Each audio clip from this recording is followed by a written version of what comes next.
الحمد للہ رب العالمین والصلاة والسلام علی سید الانبیاء والمرسلین اما بعد فاعوذ باللہ من الشیطان الرجیم بسم اللہ الرحمن الرحیم۔ خواتین کے نماز کے طریقے سے متعلق لیکچرز کا سلسلہ جاری ہے اور ہمارا نماز کے فرائض پر کلام چل رہا ہے اور 2 فرائض پر ہم نے کلام کر لیا ہے، یعنی تکبیر تحریمہ اور قیام۔ آج کے لیکچر میں انشاءاللہ عز و جل ہم نماز کے تیسرے فرض یعنی قراءت کے فرض پر کلام سماعت کریں گے۔ سب سے پہلے قراءت کا مفہوم سمجھ لیں کہ قراءت کسے کہتے ہیں۔ قراءت کا مطلب یہ ہے کہ قرآن کو اس طریقے سے پڑھنا کہ حروف ایک دوسرے سے جدا ہو جائیں، ایک دوسرے سے ممتاز ہو جائیں۔ اس کا مطلب یہ ہے کہ عربی حروف تہجی کے اندر کچھ حروف ایسے ہیں کہ جن کو اگر ایک دوسرے سے فرق پیدا کر کے ادا نہ کیا جائے تو اس صورت میں معنی تبدیل ہو سکتا ہے۔ مثال کے طور پر اگر الحمد میں کہنا چاہ رہا ہوں تو اس کو ہا، باریک ہا کے ساتھ مجھے پڑھنا ہے حلق سے، اور اگر میں نے اس کو بھاری آواز کے ساتھ پڑھا الحمد تو اس صورت میں معنی بالکل چینج ہو جائے گا۔ اسی طرح ہم سورہ اخلاص پڑھ رہے ہیں تو سورہ اخلاص میں جو سب سے پہلا لفظ آتا ہے وہ ہے قل۔ تو یاد رکھیں کہ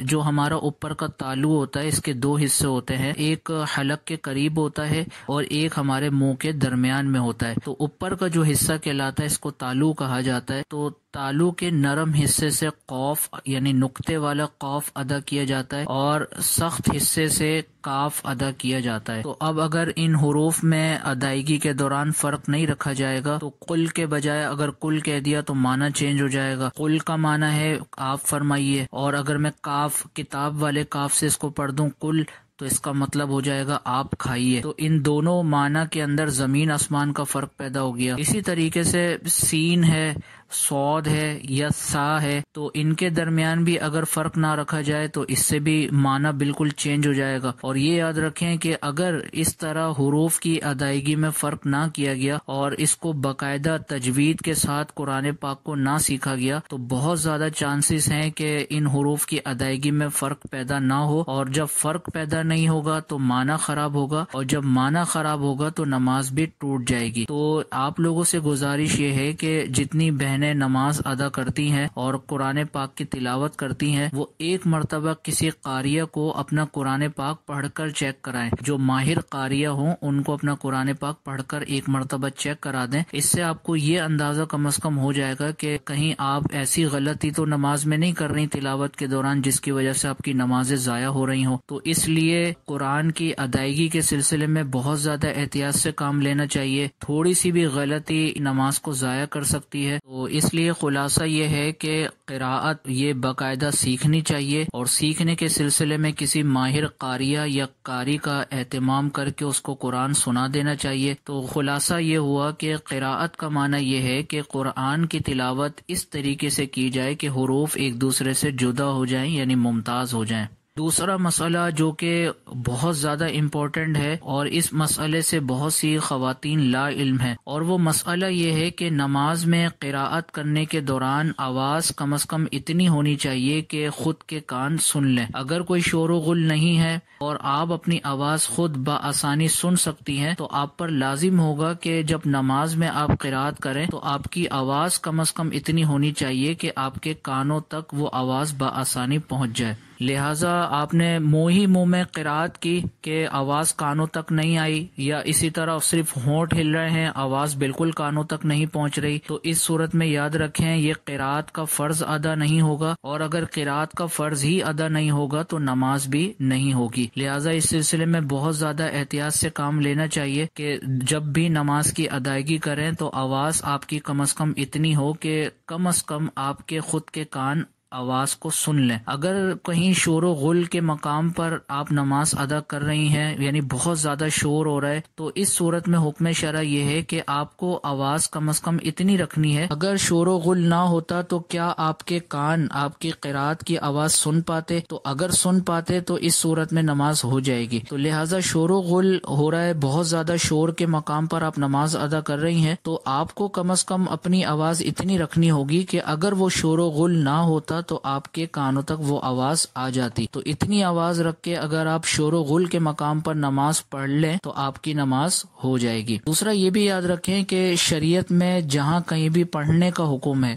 یعنی زبان سے کچھ پڑھنے کا حکم ہے، تو وہاں اتنی آواز کا ہونا ضروری ہے کہ جس میں خود کے کان اس آواز کو سن لیں. مثال کے طور پر شوہر اگر بیوی کو طلاق دے تو اس طلاق کے لیے بھی شرط یہ ہے کہ طلاق کم از کم اتنی آواز میں دی ہو کہ شوہر کے خود کے کانوں نے وہ الفاظ سن لیے ہو. لہٰذا اگر منہ ہی منہ میں طلاق کے الفاظ ادا کیے کہ خود کے کانوں تک آواز نہ آئی تو اس صورت میں بھی طلاق واقع نہیں ہوگی. اسی طرح جانور ذبح کرتے وقت تکبیر پڑھی جاتی ہے تو اس کا تعلق بھی پڑھنے سے ہے، تو اس میں بھی حکم شرع یہ ہوگا کہ تکبیر اتنی آواز میں کم از کم کہی جائے کہ خود کے کانوں تک آواز آ جائے. اور اسی طرح قسم کھائی جاتی ہے تو قسم کھانے میں بھی آواز اتنی ہونی چاہیے کہ خود کے کان سن سکے. یعنی اگر کسی نے اتنی آواز میں قسم کھائی کہ اس کے خود کے کانوں نے قسم کے الفاظ کو سن لیا تو اب یہ قسم شرعی قسم کہلائے گی اور اس کے توڑنے پر کفارہ لازم ہوگا. اس کے بعد اگلا مسئلہ یہ ہے کہ قراءت کا فرض یہ کب ادا ہوگا، کیونکہ قراءت کے فرض سے متعلق ہمارا لیکچر چل رہا ہے. تو قراءت کا فرض ہے کتنی مقدار ہے، تو یاد رکھیں کہ قرآن کی کوئی بھی آیت آپ نے نماز میں تلاوت کر لی تو اس سے قراءت کا فرض ادا ہو جائے گا. مثال کے طور پر سورہ فاتحہ کی پہلی آیت ہے الحمدللہ رب العالمین. تو آپ نے بالفرض ایسا کیا کہ نماز شروع کی اور ابھی نماز شروع کرتے ہی فقط ایک آیت آپ نے پڑھی الحمدللہ رب العالمین اور اس کے فوراً بعد آپ نے رکوع کر لیا. تو اس صورت میں یاد رکھیں کہ چونکہ آپ نے کم از کم ایک آیت پڑھ لی ہے تو اس سے قرات کا فرض ادا ہو جائے گا. چونکہ سورہ فاتحہ کا پڑھنا واجب تھا اور سورہ فاتحہ کے بعد سورت ملانا واجب تھا، تو اس واجب کے ترک کے سبب اس نماز کو دوبارہ پڑھنا واجب ہوگا. لیکن جہاں تک تعلق ہے قرات کا فرض، تو وہ قرآن کی کوئی سی بھی ایک آیت اگر آپ نے پڑھ لی تو اس صورت میں نماز کی فرضیت ادا ہو جائے گی. لیکن میں نے آپ کو بتایا کہ چونکہ سورہ فاتحہ پڑھنا واجب ہے اور سورہ فاتحہ کے بعد سورت ملانا واجب ہے، تو چونکہ اس صورت میں واجب ترک ہوگا تو نماز واجب الاعادہ ہوگی. اس کے بعد اگلا مسئلہ یہ ہے کہ قرآن کو ٹھہر ٹھہر کر پڑھنے کا حکم ہے. اللہ عز و جل نے قرآن عظیم کے اندر ارشاد فرمایا وَرَتِّلِ الْقُرْآنَ تَرْتِيلًا، یعنی حضور علیہ الصلوۃ والسلام سے اللہ تبارک و تعالیٰ نے یہ کلام فرمایا. اور حقیقتاً یہ تمام امت مسلمہ کے لیے حکم شرع ہے کہ قرآن کی جب بھی تلاوت کریں تو ٹھہر ٹھہر کر آسانی کے ساتھ کریں. تو بعض بہنیں بڑی جلدی میں قرآن کی تلاوت کر رہی ہوتی ہیں، چاہے آپ کو جتنی ہی جلدی کیوں نہ ہو، آپ کے لیے حکم شرع یہ ہے کہ جب آپ نماز میں تلاوت قرآن کریں تو